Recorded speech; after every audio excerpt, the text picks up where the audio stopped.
Welcome to the Sunday morning worship service of DuPage Unitarian Universalist Church in Naperville, Illinois. As Unitarian Universalists, we hold that there are many paths to truth and meaning, and we support one another on our spiritual and religious journeys. Whether you are a member or friend of this congregation or have recently discovered us, we are glad that you are with us this morning. I'm Reverend Connie Grant, minister of this congregation. Today and each Sunday, please join us for social time by Zoom following the service from 11:30 to noon. Socialize with friends, old and new, and consider a discussion question related to the service as we break into small groups. The Zoom link can be found on the Members tab of our website. Although we are distant from one another, we are together in spirit. Whoever you are and wherever you are welcome here.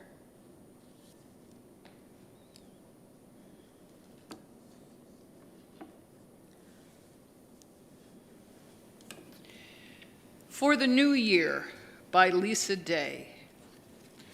For the new year, just days old, beginning today, always beginning, for beginnings that emerge out of endings, appear amidst continuity, become visible in hindsight. We light our chalice, symbol of faith, perseverance, and hope, in astonished thanksgiving and irrepressible praise.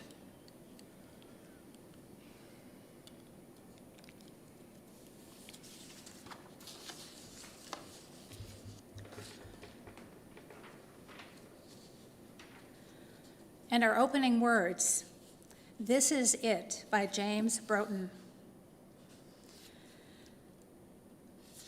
This is it, and I am it, and you are it, and so is that, and he is it, and she is it, and they are it, and it is it, and that is that. Oh, it is this, and it is thus, and it is them, and it is us, and it is now, and here it is, and here we are, so this is it.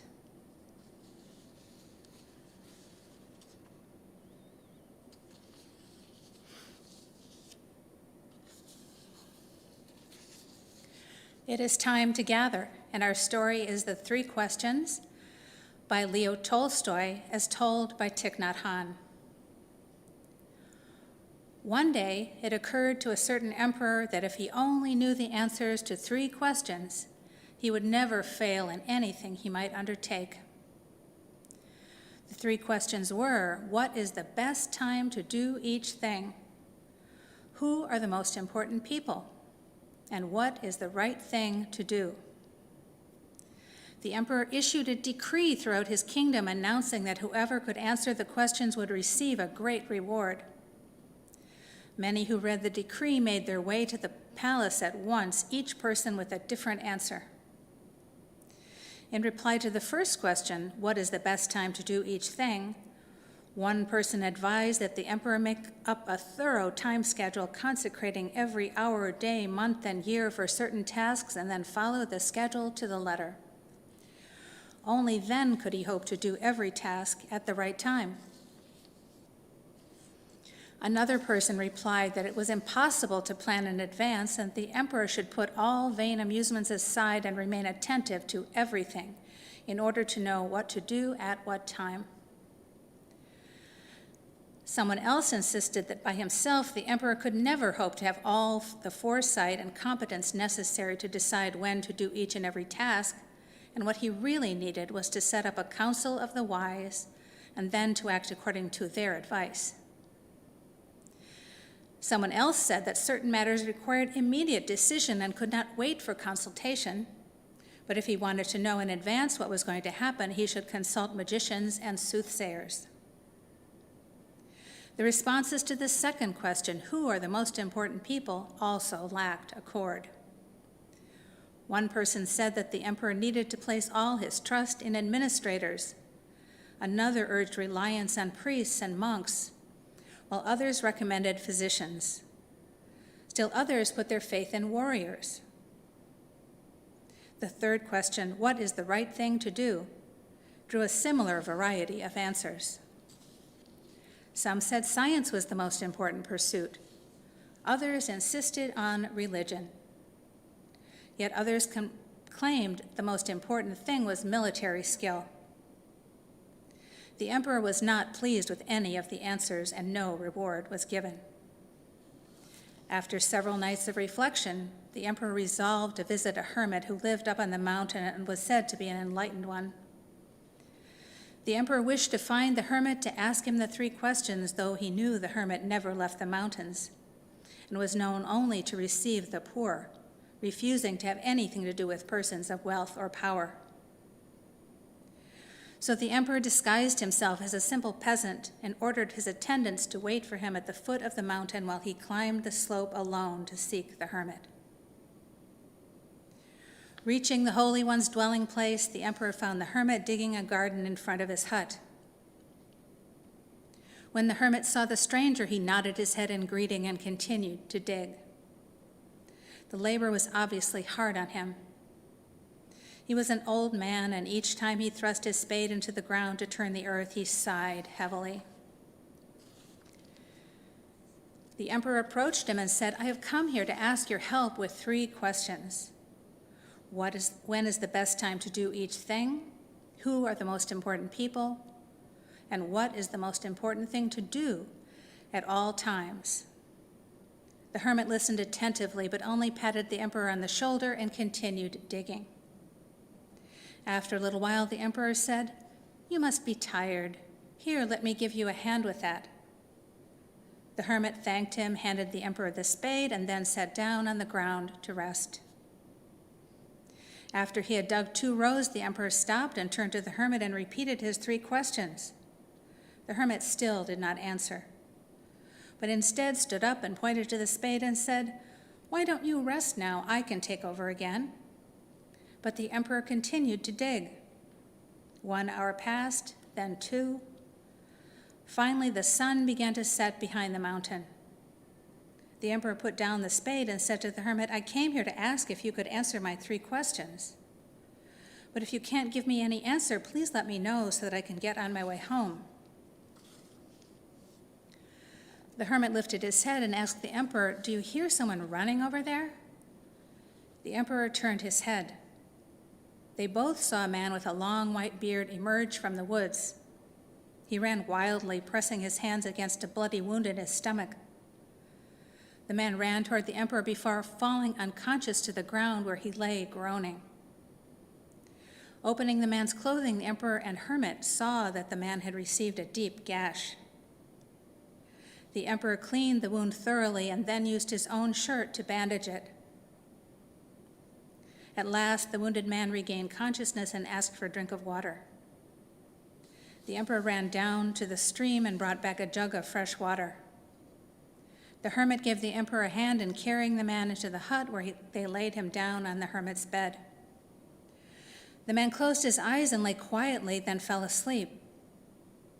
When the wounded man woke and saw the emperor, he stared at him intently and then said in a faint whisper, "Please forgive me." "But what have you done that I should forgive?" the emperor asked. "You do not know me, your majesty, but I know you. I was your sworn enemy, and I had vowed to take vengeance on you, for during the last war you killed my brother and seized my property. When I learned that you were coming alone to the mountain to meet the hermit, I resolved to surprise you on your way back and kill you. But instead of finding you, I came across your attendants who recognized me, giving me this wound. Luckily, I escaped and ran here. If I hadn't met you, I would surely be dead now. I had intended to kill you, but instead you saved my life. I am grateful beyond words." The emperor was overjoyed to see that he was so easily reconciled with a former enemy. He not only forgave the man, but promised to return all the man's property and to send his own physician and servants to wait on the man until he was completely healed. After ordering his attendants to take the man home, the emperor returned to see the hermit. Before returning to the palace, the emperor wanted to repeat his 3 questions one last time. He found the hermit sowing seeds in the earth that they had dug the day before. The hermit stood up and looked at the emperor. "But your questions have already been answered." "How's that?" the emperor asked, puzzled. "Yesterday, if you had not taken pity on my age and given me a hand with digging these garden beds, you would have been attacked by that man on your way home. Therefore, the most important time was the time you spent digging in the garden. I was the most important person, and the most important pursuit was to help me. Later, when the wounded man ran up here, the most important time was the time you spent dressing his wound. For if you had not cared for him, he would have died and you would have lost the chance to be reconciled with him. Remember that there is only one important time, and that time is now. The most important person is always the person you are with. The most important pursuit is to do good for the one who is there at your side. These, said the wise man, are the most important things in life."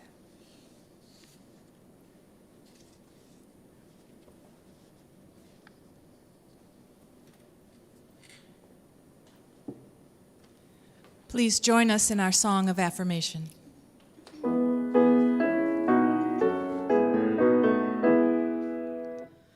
Ours be the poems of all tongues, all things of loveliness and worth, all arts, all ages, and all songs, one life, one beauty on the earth.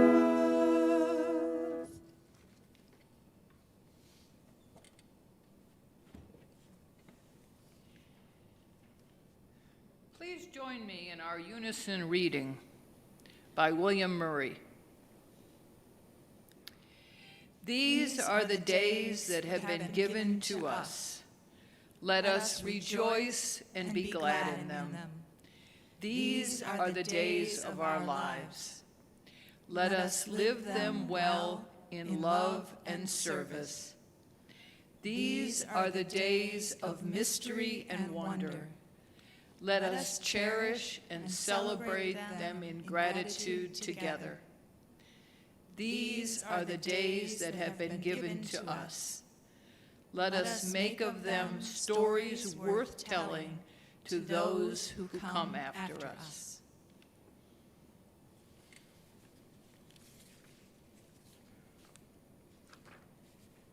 Please join us in singing our opening hymn, number 300, With Heart and Mind.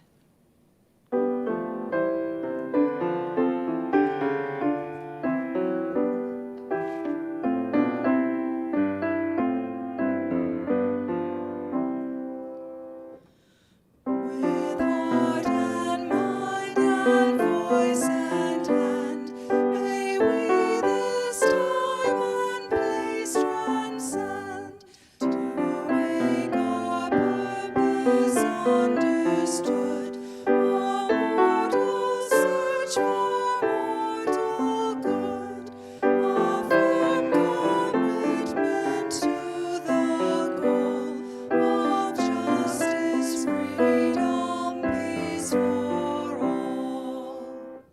A mind that's free to seek the truth, a mind that's free in age and youth, to choose a path no threat impedes, wherever light of conscience leads. A martyr's died so we could be a church where every mind is free.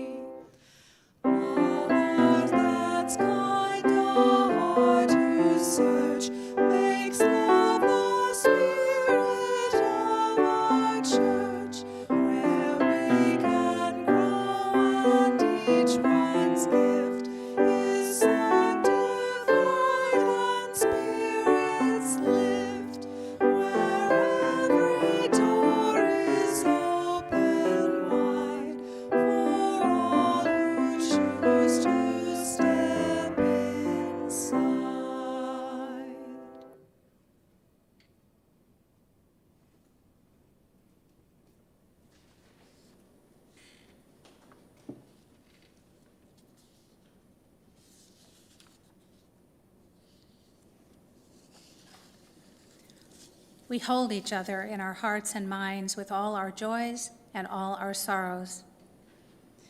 A number of congregants have reported that they and those close to them have tested positive for COVID, despite being fully vaccinated or being too young to be vaccinated. We hold them in our thoughts and prayers.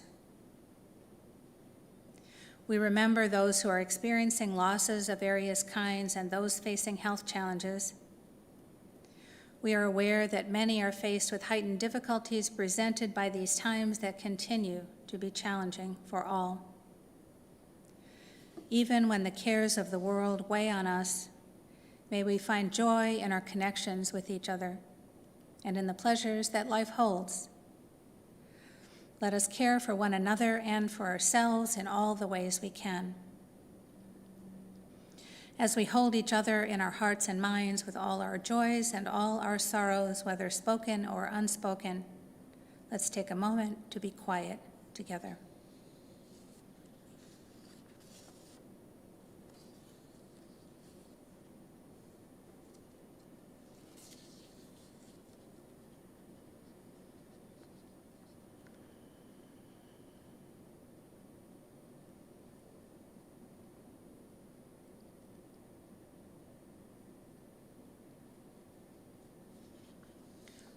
When Life is Messy by Richard Gilbert.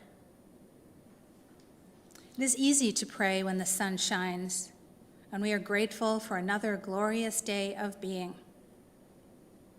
It is hard to pray when wind and rain and thunder plague our every step and spoil our every plan.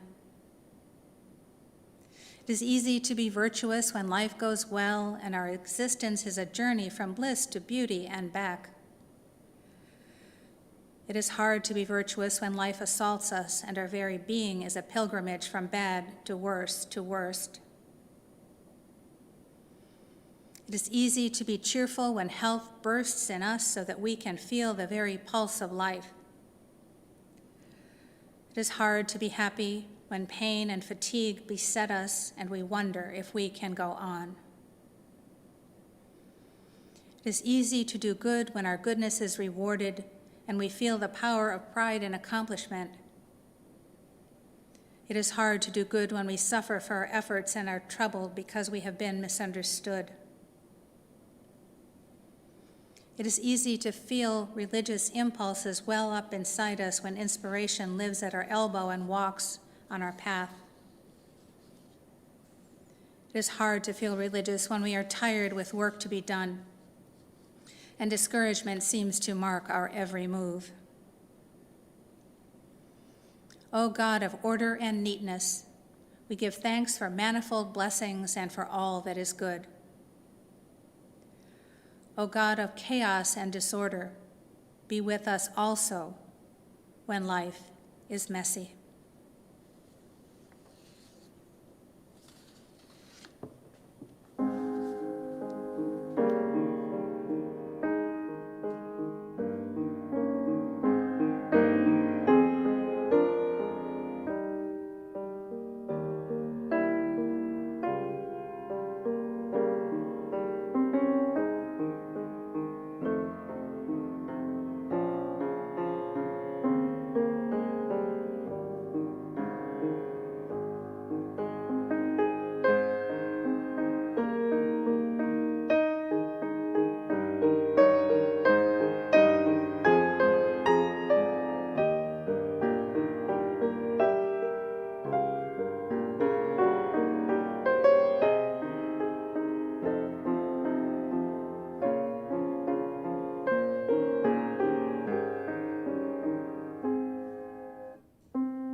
Each month, we share our offerings with an organization nominated by the congregation and selected by our community outreach team.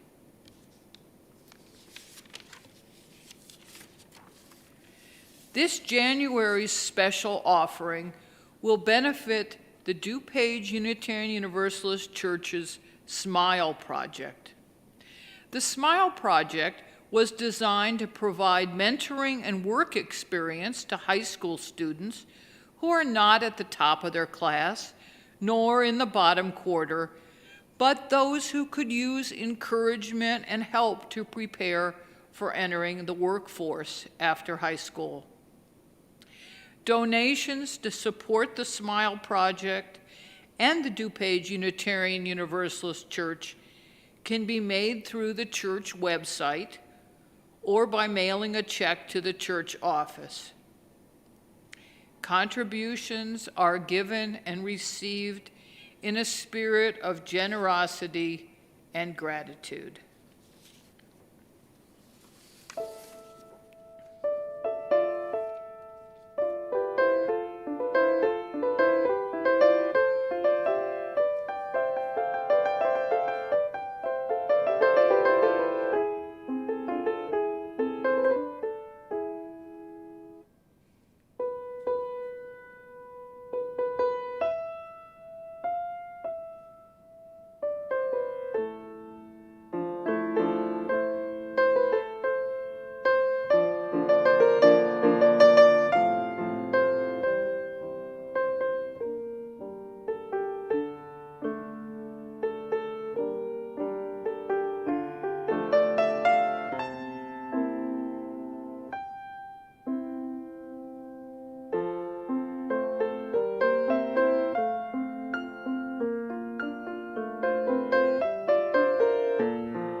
Our reading is by David Ray.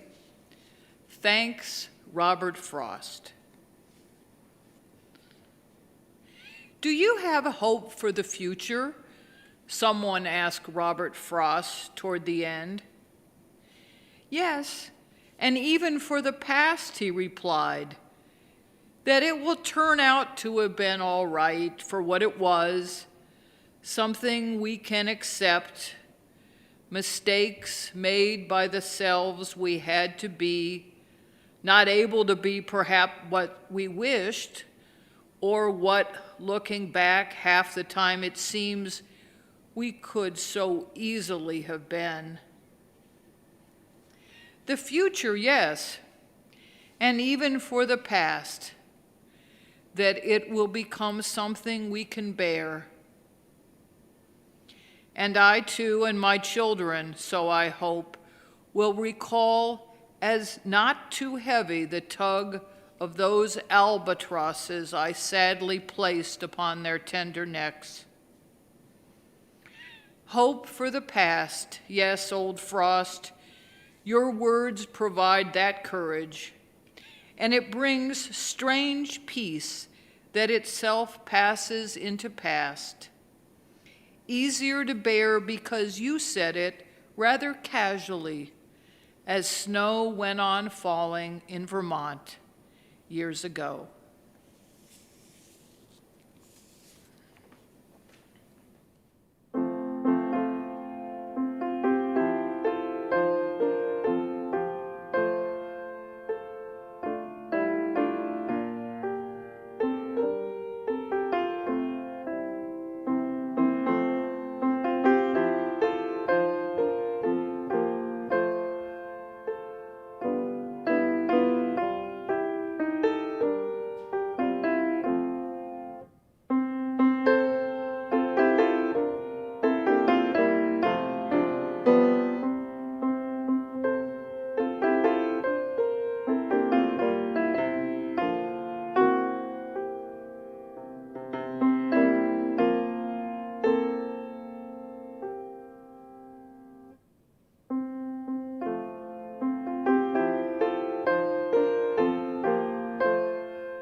These days, time may seem to have slowed down or speeded up, or both. The days long and the months, even the years, short. As a New Year's Eve article in the New York Times noted, time has been going by both in a blur and horrifically slowly. The article asks, how do we make sense of time when calendar pages turn and yet time feels lost? The pendulum swings between fears and hopes, monotony and catastrophe, affecting our perceptions. The passage of time is both subjective and determined by the laws of physics. We live our lives in eras and in small increments. Minutes, hours, days, years, moments, lifetimes. As the writer Annie Dillard observed, how we spend our days is how we spend our lives. A couple I knew were celebrating their 50th anniversary of their wedding, and I heard someone wish them 50 more years, which was undoubtedly an over-ambitious goal. The husband wisely responded, "We'll start with 51.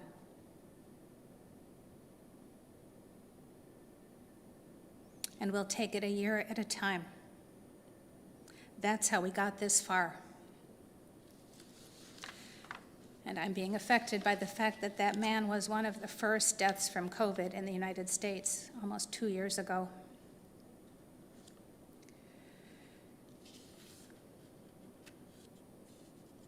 Several years ago, when my family was staying in a vacation cabin we had rented, I picked up an antiquated copy of a publication called the Tightwad Gazette that our landlords had left on the table. The premise of this monthly newsletter is the joy of a frugal lifestyle. Some of the articles recommended practicing a kind of thrift that made me wonder whether the money saved could possibly be worth the time it took to save it. But over the years, my thoughts have returned more than once to the words of a writer who said that the secret to living the frugal life is to know that at any given time, you are doing exactly what you should be doing. Her example was replacing the zipper in a ski jacket. To complete the job without frustration requires knowing from the beginning that will be a time-consuming job and might take more than one try to get it right. She said that to do the job without frustration also requires knowing that at that particular time, one should be replacing the zipper rather than canning beans. Now, I personally would say that both zipper replacement and bean canning are jobs best left to trained professionals. Yet the implications of the writer's statement go beyond a prescription for thrift. How often do I spend my time distractedly doing whichever task has demanded my immediate attention, rather than consciously doing the one which is truly most important? Maybe it's not just that the secret to living the frugal life, but the secret to living is to know that at any given time you are doing exactly what you should be doing. The essayist E.B. White wrote, "I arise in the morning torn between the desire to improve the world and a desire to enjoy the world. This makes it hard to plan the day." The Reverend Richard Gilbert, well known for his social justice work, elaborates, "I rise in the morning torn between the desire to save the world or to savor it, to serve life or to enjoy it, to savor the sweet taste of my own joy or to share the bitter cup of my neighbor, to celebrate life with exuberant step or to struggle for the life of the heavy laden. What am I to do when the guilt at my bounty clouds the sky of my vision? When the glow which lights my every day illumines the hurting world around me, to save the world or to save it, to savor the world or to save it, rather. God of justice, if such there be, take from me the burden of my question. Let me praise my plenitude without limit. Let me cast from my eyes all troubled folk. No, you will not let me be. You will not stop my ears to the cries of the hurt and the hungry. You will not close my eyes to the sight of the afflicted. What is that you say? To save, one must serve. To savor, one must save. The one will not stand without the other. Saving and savoring, replacing zippers, canning beans, doing and being. Sometimes the balance is hard to find. Here is a self-assessment tool for a balanced life titled, Is There Life Before Death? Passed through the living tradition of Unitarian Universalist ministers and most recently adapted by me. Some questions for your consideration. Perhaps some New Year's resolutions could be inspired by your responses. Have you heard the birds at dawn lately? Have you apologized to someone you have hurt? Have you laughed hard enough to make your stomach ache?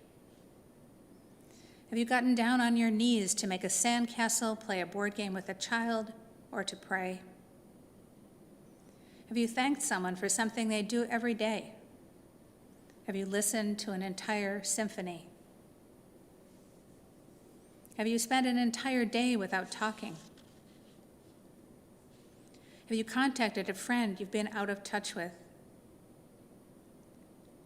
Have you cried? Have you sent a sizable and anonymous gift to a special charity? Or better yet, gotten your face seen and perhaps hands dirty, doing something active for that charity? Have you thought about death and the value of each day with clarity? Have you blessed a loved one with a prayer of thanks?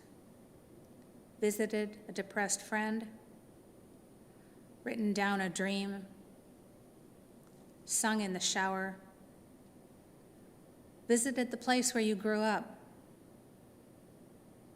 Listened to someone's pain without offering advice? Dared to share your own distress or a problem? Supported a group or cause or church that upholds your ideals? And lastly, have you loved yourself even if you didn't do well on a test? A familiar adage attributed to the old Quakers' words, quoted in the July 1891 edition of the Unitarian magazine and many other places over the years, tells us that we only go around once, which I believe is a version quoted in a beer commercial. The old Quaker said, "I expect to pass through this world but once. Any good, therefore, that I can do or any kindness that I can show to any human being, let me do it now. Let me not defer nor neglect it, for I shall not pass this way again." Unlike the old Quaker, physicist Stephen Hawking suggested that time travel may be possible. In his briefer history of time, he offered this limerick. There was a young lady of white who traveled much faster than light. She departed one day in a relative way and arrived on the previous night. However, Hawking posits what he calls a chronology protection conjecture, which says that the laws of physics conspire to prevent macroscopic bodies from carrying information into the past. In support of this conjecture, Hawking says that when space-time is warped enough to make time travel into the past possible, calculations employing quantum theory show that particle-antiparticle pairs moving round and round on closed loops can create energy densities large enough to give space-time a positive curvature, counteracting the warpage that allows time travel. There'll be a test later. Nevertheless, says Hawking, the possibility of time travel remains open. The book titled 11/22/63 by Stephen King is a thought experiment about time travel.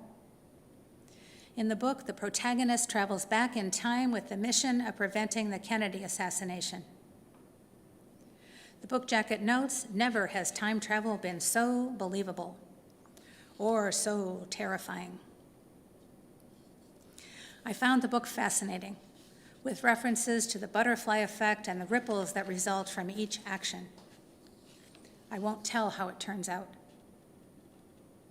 Contrary to Stephen Hawking and Stephen King, physicist Sean Carroll declares that time pushes us along, willingly or not, in a single predetermined direction toward the future.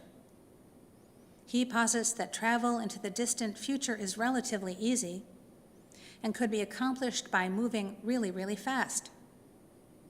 But he says that the arrow of time moves in only the one direction, to the future only, not to the past.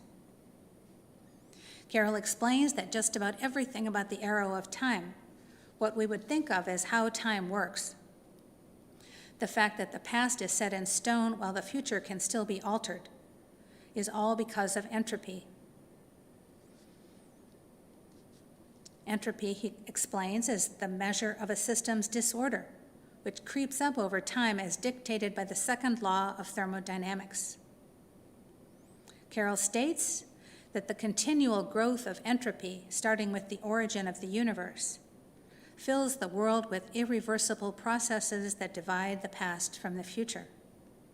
The making of an omelet and the mixing of milk into a cup of coffee are events that work in only one temporal direction.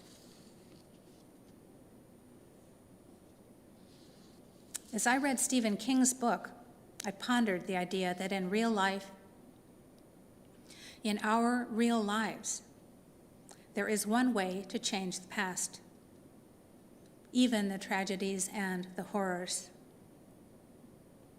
That is, we can change the past by learning from it and giving it meaning.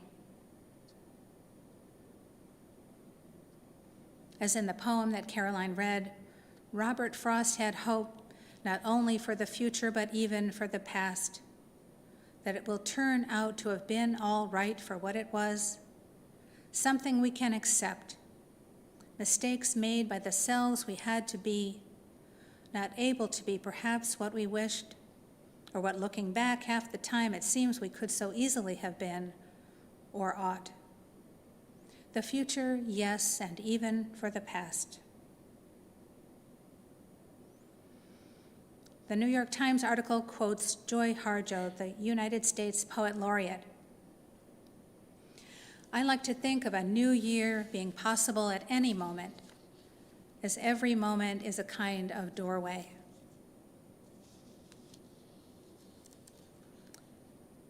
There is hope for the future, and there is hope for the past, and hope for the present, hope for this world we live in. Resolutions, intentions. May we help to make our hopes real in our lives and in our world.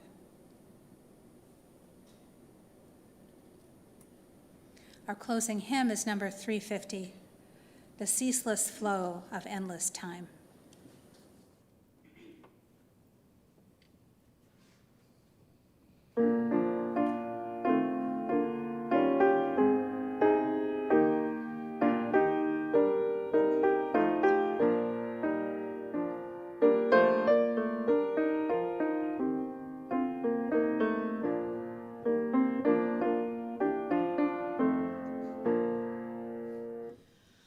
The ceaseless flow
we extinguish this flame, a mere wisp of matter in process, almost as insubstantial as the thought of it. Yet our civilization has harnessed the power of such a flame to drive and shape a new world. So may it be with the power of our thoughts, that in truth and love they may drive and shape us and our world.